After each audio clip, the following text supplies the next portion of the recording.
అందరికీ praise lord. దేవుని నామానికి మహిమ కలుగును గాక.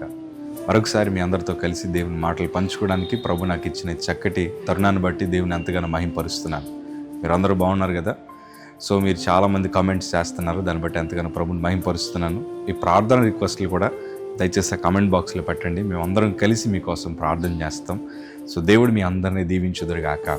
ఇవాళ ఒక ప్రత్యేక మాట మీతో చెప్పడానికి ఇష్టపడుతున్నాను. కీర్తనల భాగము 119 కీర్తన 50వ మాట మనం చదువుకుందాం. నాతో కలిసి స్క్రీన్ మీద డిస్ప్లే అవుతున్నప్పుడు మీరు అందరూ ఆ మాటలు చదవాలని నేను మనవి చేస్తున్నాను. నీ వాక్యము నన్ను బ్రతికించి ఉన్నది, నా బాధల్లో ఇదే నాకు నెమ్మది కలిగించుచున్నది. ఈ మాట ఎంత స్పష్టంగా ఉంది చూసారా. ఇదే నాకు నెమ్మది కలుగు చేస్తుంది. దేవుని వాక్యమే నెమ్మది కలుగు చేస్తుందని భక్తులు చాలా అనుభవంతో రాస్తున్నారు.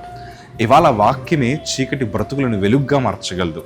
ఇవాళ మన జీవితంలో నెమ్మది లేక చాలా ఫ్రస్ట్రేషన్, చాలా ఏంటంటే మూడ్ స్వింగ్స్ అని మనం పిలుస్తూ ఉంటాం. చాలా ఊరికి కోపం వస్తుంది, లేకపోతే షార్ట్ టెంపర్డ్ పీపుల్గా మనం మార్చబడ్డాం, లేకపోతే ప్రేమించాల్సిన సమయంలో చాలా కోపం వచ్చేసి ఉద్రేకమైన మాటలు మనం మాట్లాడుతూ మన చుట్టూ ఉండే ప్రాంతాలని మనమే డిస్టర్బ్ చేస్తున్న పరిస్థితి కనిపిస్తుంది. కేవలం ఒకటే, నెమ్మది లేక. మనం ఇంటెన్షనల్గా వాటిని చేయట్లేదు. ఒక్కొక్కసారి అంటాం కదా, నేను అనుకోకుండా జరిగిపోయింది, లేకపోతే నేను అనుకోలేదు అలాంటి మాట నా నోటంటే వస్తుందని.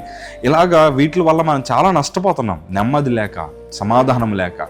ఈరోజు దేవుని వాక్యమే మనకు నెమ్మది కలుగు చేస్తుందని భక్తులు వారి అనుభవంతో రాస్తున్నారు. ఇవాళ my dear brother and sister, ఇవాళ మనకి నెమ్మది లేక మనం చాలా సినిమాలు చూద్దాం అనుకుంటాం, నెమ్మది లేక.